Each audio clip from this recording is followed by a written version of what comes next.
What's up, good people? Mark Holmes here, and as always, I want to say thank you all for watching, commenting, subscribing, and being part of the Joe Blue Sports Report. Without you guys, as well as you ladies, you know that this literally does not work. I hope everybody's having a great Taco Tuesday, and I am having a wonderful one here. I'm working on the Red Brick House. I love how this place is kind of becoming this. This is amazing because there's no studio lights or anything else. This place literally is magic.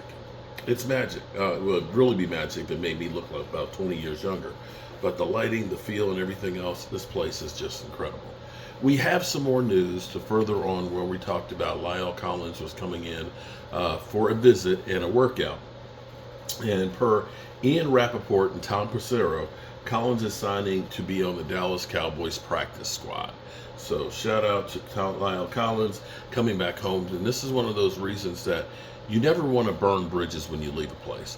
I remember Cole Beasley when he left the Cowboys, when he got to Buffalo, trying to endear himself to the Buffalo fan base and everything else. And this typically happens every time a player leaves the Cowboys and goes to Washington or even to the Eagles. They feel the need to kind of denigrate the Cowboys to say, this is what it's really like about, where the focus is just football as opposed to Dallas.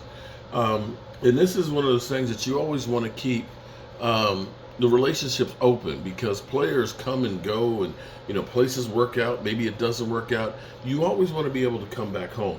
Now while Collins has had some injury issues, of course, when he was with us and went to a Cincinnati team that was definitely offensive line needy, but right now it's all hands on deck, and Lael Collins has experience with the coaching staff, with the players and so on. So, it's a natural fit.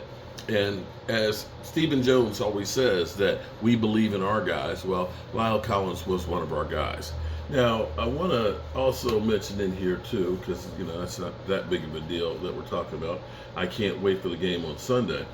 But Jerry Jones, interesting, his take on what happened with the call. Jerry Jones admits maybe it was a messed up call, and maybe there's so many different sides and things on here. Here's the bottom line on this thing, because not everybody, if you don't know football very well, when you're an offensive lineman, you get no glory. You don't. You're not an eligible receiver. Unless, because you have those numbers, okay? Unless you're outside of the offensive line and you're the last guy on the line there, okay? Excuse me, off the line. You are an eligible receiver, but you have to report.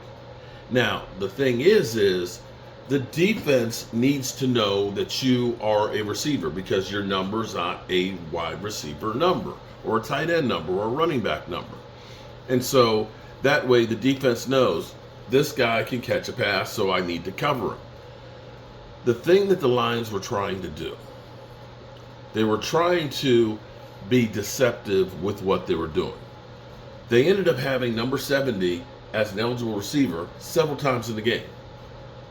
And what they were trying to do is lull the Cowboys to sleep. Here it is. Okay, he's eligible. Got somebody covering him, and he's never going out for a pass. If you get into that mentality, then they switch up to somebody else being eligible.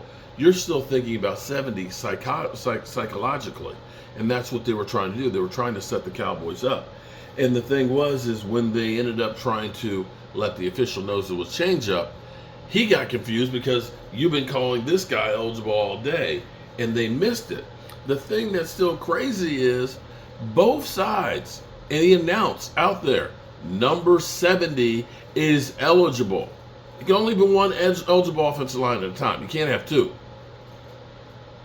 And so the Lions, during that timeout, had time to hear 70 and could have gone through and said, no, it's 68. But if they had, then they would have let the Cowboys know we were trying to trick you.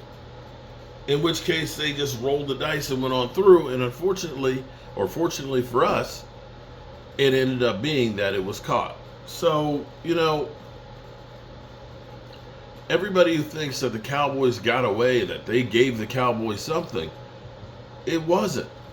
By the letter of the rules, the official didn't hear it or didn't call it the correct way because of what they were doing. If you didn't have 3 offensive linemen right there and everything else, the officials thinking, I'm on national TV, I got to get this ball spotted, I got to know when the whistle's going, I got to notify the defense. There's a lot of moving parts, but the Lions had the opportunity to change it back up and let them know they made a mistake, and they didn't. And they still had 2 other chances to kick the extra point and to go into overtime. So it is what it is. Welcome back, Lael Collins. I hope you, along with the rest of the Dallas Cowboys, have the opportunity to get a ring. Peace.